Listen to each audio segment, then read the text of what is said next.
Módulo 47, frente 2, dando sequência ao estudo dos fenômenos ondulatórios. Nesse módulo a gente vai falar de batimento, ressonância, polarização e difração de ondas. Aqui na imagem vocês estão vendo uma representação de um experimento que é até interessante, que quando dois violões estão afinados no mesmo tom, tocando uma das cordas de um violão colocado de frente para outro que não é tocado, a corda semelhante no outro violão que não foi tocado passa a vibrar por um fenômeno que a gente conhece como ressonância. Daqui a pouco a gente vai definir o fenômeno da ressonância dependendo principalmente de uma grandeza que a gente chama de frequência natural de vibração do corpo. Também é um fenômeno relacionado à ressonância quando um controle remoto emite suas ondas de infravermelho e suas frequências atingem o receptor, né, lá da televisão, do aparelho de televisão, e aí por ressonância eles entram em comunicação. Uma outra situação também que é bem famosa por questão de ressonância é o que acontece com certas pessoas que têm um controle da voz ao ponto de, com um grito ou com a energia transmitida do som do grito, quebrar taças de cristais. Essa foto aqui está representando uma situação que representa a ponte sobre o estreito de Tacoma, nos Estados Unidos, que desabou quando a ponte entrou em ressonância com o vento, né? E outra coisa, é importante você entender que o fenômeno da ressonância, que a gente vai estudar também, não só ele, mas o fenômeno da ressonância, além de estar ligado à questão da frequência natural de vibração do corpo, está presente no nosso dia a dia de várias formas. Por exemplo, quando a gente usa o micro-ondas, um aparelho de micro-ondas para aquecer alguma coisa, isso só é possível quando essa alguma coisa tem na sua composição água, porque as ondas emitidas pelo aparelho de micro-ondas atingem a frequência de vibração natural da molécula de água, agitando as moléculas de água e aquecendo aquela porção de matéria. Essa figura está para representar como que a gente percebe o mundo ao nosso redor por ressonância, né? O infravermelho faz algumas moléculas da nossa pele também agitarem. A luz sensibiliza nossos olhos, assim como o som sensibiliza nossos tímpanos e assim por diante. Já nessa outra figura, a gente mostra a capacidade que uma onda tem de contornar um obstáculo e sendo inclusive possível para ela mudar o seu formato. Olha só, você tem aqui uma onda reta, para passar por esse orifício, que é considerado um obstáculo, ela muda a sua característica, passa a ser uma onda de pulsos circulares, porém ela conseguiu contornar o obstáculo. Daqui a pouco a gente vai definir isso como um fenômeno de difração.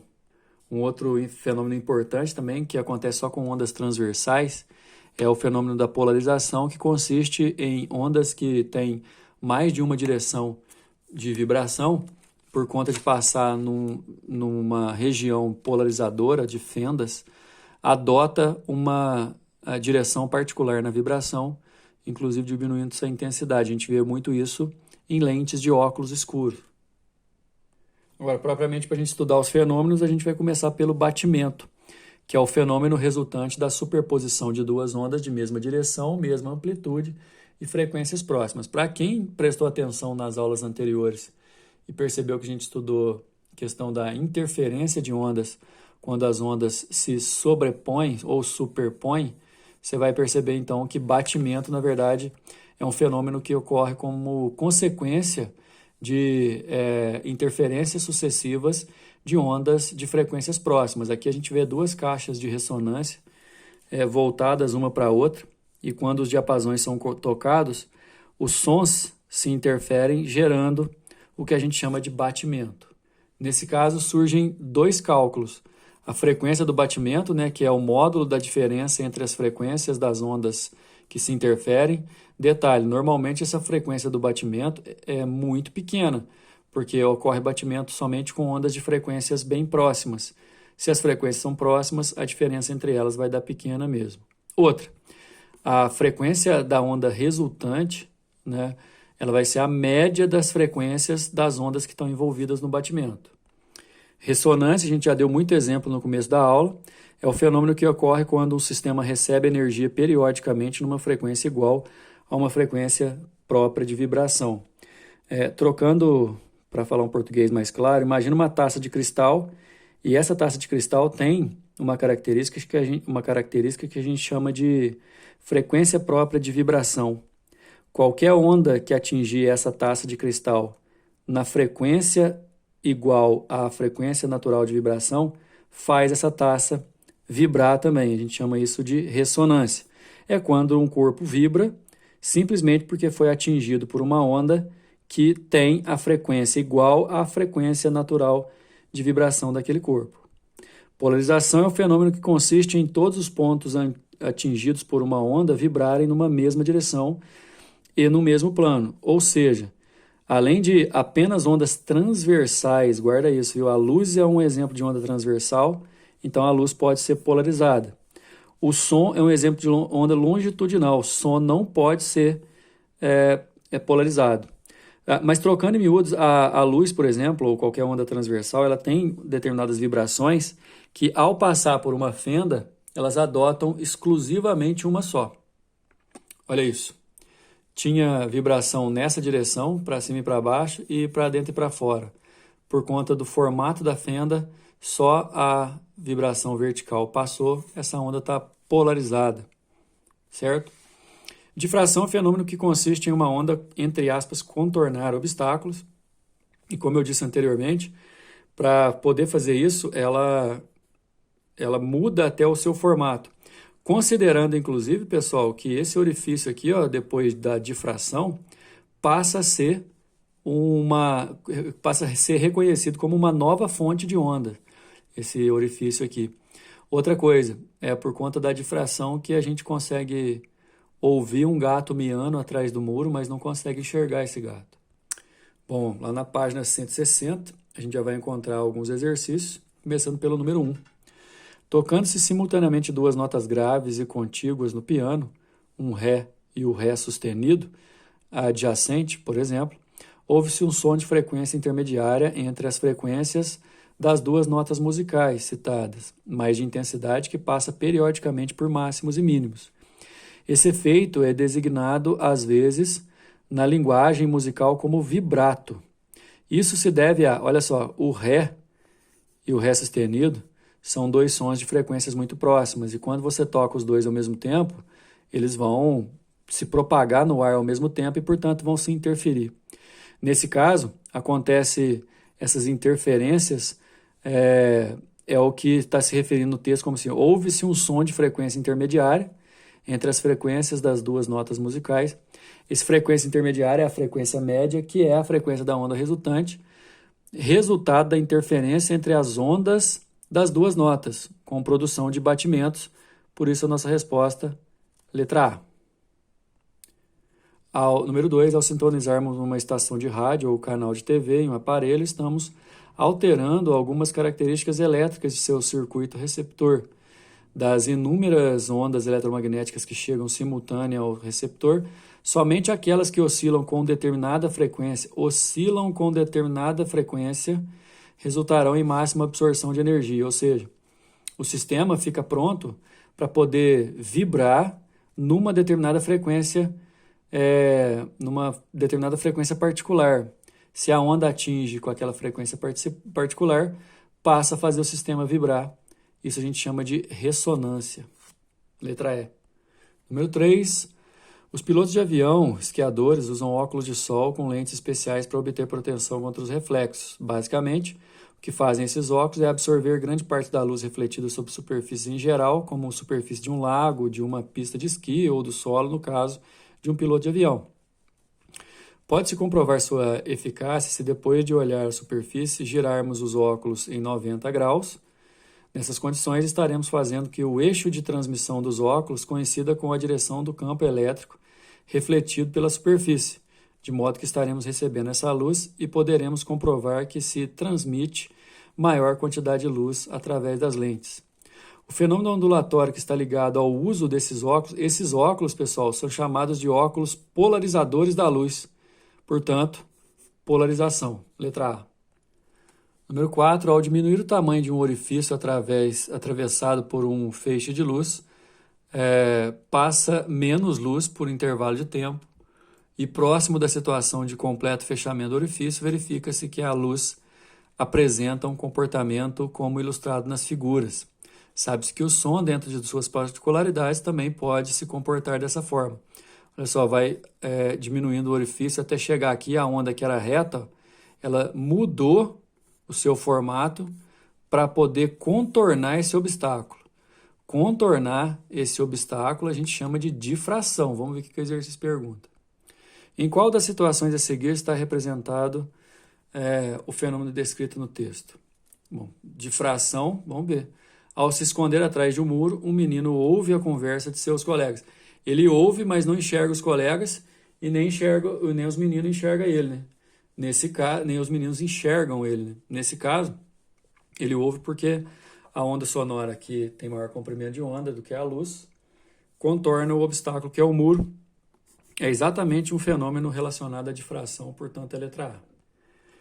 5. Considere um equipamento capaz de emitir radiação eletromagnética com um comprimento de onda bem menor que a radiação ultravioleta. Suponha que a radiação emitida por esse equipamento foi apontada para um tipo específico de filme fotográfico e entre o equipamento e o filme foi posicionado o pescoço de um indivíduo.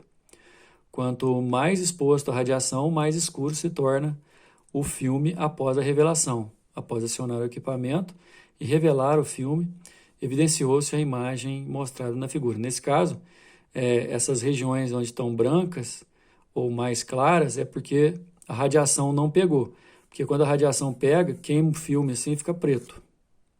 Daí, obviamente, a gente percebe que região óssea, entre aspas, atrapalha essa radiação atingir o filme. Dentre os fenômenos decorrentes da interação entre radiação e átomos do indivíduo que permite a absorção ou a obtenção dessa imagem, inclui-se a... Bom, na verdade, onde bateu no osso, que é formado por átomos de cálcio, a energia não passou para o filme, né? Ela foi absorvida aqui, por isso que a nossa resposta é a letra B. Ó.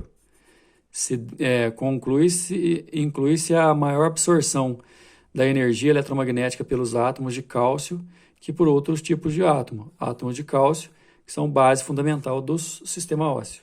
Letra B. 6. Os radares comuns transmitem micro-ondas que refletem na água, pelo gelo ou outras partículas da atmosfera. Podem, assim, indicar apenas o tamanho e a distância das partículas, tais como gotas de chuva. O radar Doppler, além disso, é capaz de registrar a velocidade e a direção na qual as partículas se movimentam, fornecendo um quadro do fluxo de ventos em diferentes elevações.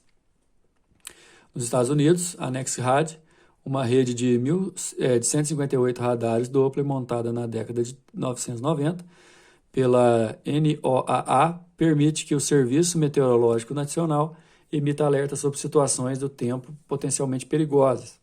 O pulso da onda do radar, ao atingir uma gota de chuva, devolve uma pequena parte da sua energia, numa reflexão, né, pessoal? Numa onda de retorno, como se fosse um eco, que chega ao disco do radar antes que ele emita a onda seguinte. Os radares transmitem entre 860 e 1.300 pulsos por segundo, na frequência de 3.000 Hz. No radar Doppler, a diferença entre as frequências emitidas e recebidas pelo radar é dada por F é igual a 2, que multiplica o R sobre C, FO, ou vezes a frequência real, onde o R é a velocidade relativa entre a fonte e o receptor. Isso aqui a gente vai estudar mais no efeito Doppler depois, tá? O valor de C da velocidade da onda eletromagnética e FO é a frequência emitida pela fonte. Qual é a velocidade em km por hora de uma chuva para a qual se registra no radar Doppler uma diferença de frequência de 300? Bom, de acordo com o enunciado, a frequência normal é de 3.000 MHz, que em notação científica é esse valor. A velocidade da luz, o exercício deu, a velocidade de uma onda eletromagnética, 3 vezes 10 à oitava. E a diferença de frequência, que é esse F aqui, ó, é 300. Então, a gente vai pegar aquela fórmula que está ali, ó, no enunciado, e usá-la substituindo os valores. No caso, e outra coisa, é 2U, na fórmula está 2 aqui também, toma cuidado. 300 é a frequência, a diferença de frequência, 3 vezes 10 a oitava velocidade da luz e 3 vezes 10 a nona, 3.000 MHz é a frequência normal. Se eu, por exemplo, aqui, ó, se eu posso cortar aqui, ó, 3 com 3, 10 a nona dividido por 10 a oitava dá 10, aqui vai dar 20, então 2 vezes 10 é 20, passa dividindo o R, que é essa velocidade relativa aí, dá 15 metros por segundo, que vezes 3,6 dá 54 km por hora, que é a letra D. 7. O progresso da tecnologia introduziu diversos artefatos geradores de campo eletromagnético. Uma das mais empregadas invenções nessa área são os telefones celulares, smartphones.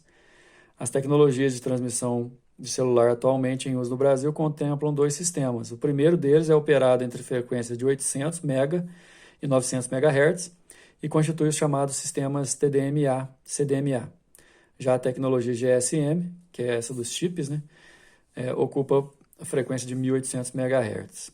Considerando que a intensidade da transmissão e o nível de recepção celular sejam os mesmos para as tecnologias, se um engenheiro tiver de escolher entre as duas tecnologias para obter a mesma cobertura, levando em consideração apenas o número de antenas em uma região, ele deverá escolher...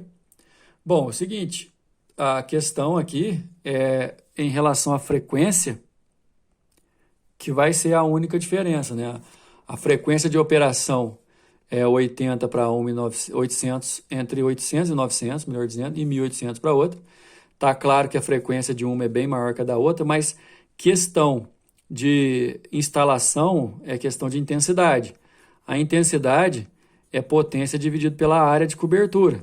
E como aqui o exercício falou que ele vai estar na mesma condição, ou seja, a mesma condição de transmissão, mesmo nível, tudo mais, a intensidade vai ser a mesma. Então, indiferente em termos de frequência, qualquer uma das duas, pois nesse caso as intensidades decaem igualmente na mesma forma, independente da frequência.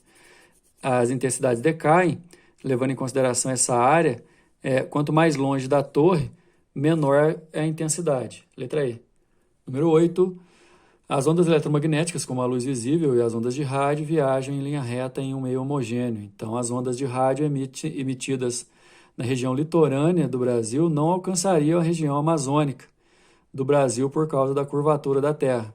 Entretanto, sabemos que é possível transmitir ondas de rádio entre essas localidades devido à ionosfera. A questão, pessoal, é que vamos considerar aqui algumas regiões da Terra que se o pulso fosse emitido, ele em linha reta, ele não chegaria aqui, por exemplo, né? Mas como que essa antena nesse lugar consegue atingir esse outro? É por conta da ionosfera. Na ionosfera, esses pulsos, obviamente, são calculados para fazer isso, eles vão refletir chegando lá. Com a ajuda da ionosfera, a transmissão de ondas planas entre o litoral do Brasil e a região amazônica é possível por meio, as ondas refletem na ionosfera, então é por reflexão, letra A. 9. Uma equipe de cientistas lançará uma expedição ao Titanic para criar um detalhado mapa 3D que vai tirar virtualmente o Titanic do fundo do mar. A experimentação do local, a 4 km de profundidade no Oceano Atlântico, está sendo apresentada como uma das mais sofisticadas expedições científicas do Titanic. Ela utilizava a tecnologia de imagem e sonar que nunca tinham sido aplicadas ao navio para obter o mais completo inventário de seu conteúdo. Esse sonar, na verdade, vai jogar um pulso ondulatório lá para dentro e fazer uma, entre aspas, leitura dos raios, das ondas que são refletidas, né? Essa complementação é necessária em razão das condições do navio naufragado há um século. No problema apresentado para gerar imagem através de camadas de sedimentos depositados no navio, o sonar é mais adequado, pois o sonar ele tem velocidade menor do que o radar. Porém, o sonar, apesar da gente não ouvir, são ondas sonoras. São ondas sonoras de altas frequências. Só que em comparação com o radar, essa onda sonora, mesmo que seja frequência alta, tem comprimento de onda suficiente para poder contornar os obstáculos internos do navio. Como a gente precisa pegar o máximo de detalhe possível, quanto melhor, quanto melhor contornar o obstáculo, mais a gente vai ter detalhes. Então, assim, a questão é a atenuação da luz nos materiais analisados é diferente da atenuação de som nesses mesmos materiais, ou seja, o som vai se comportar com uma situação melhor do que a luz, portanto, letra D, já que sonar né, um aparelho com som, pulsos sonoros, e o radar é com pulso eletromagnético. Número 10, ao sintonizarmos uma estação de rádio ou um canal de TV em um aparelho, só um comentário, o pessoal fez tanta questão de pôr exercício que até colocou um repetido aqui, né? Esse número 10 a gente já fez lá para trás. Só voltar aqui, qual o exercício que era, para vocês poderem se... a gente fez isso, é igual o número 2, resposta letra E. Finalizando com o 11, nas rodovias é comum motoristas terem visão ofuscada ao receberem luz refletida na água empoçada no asfalto.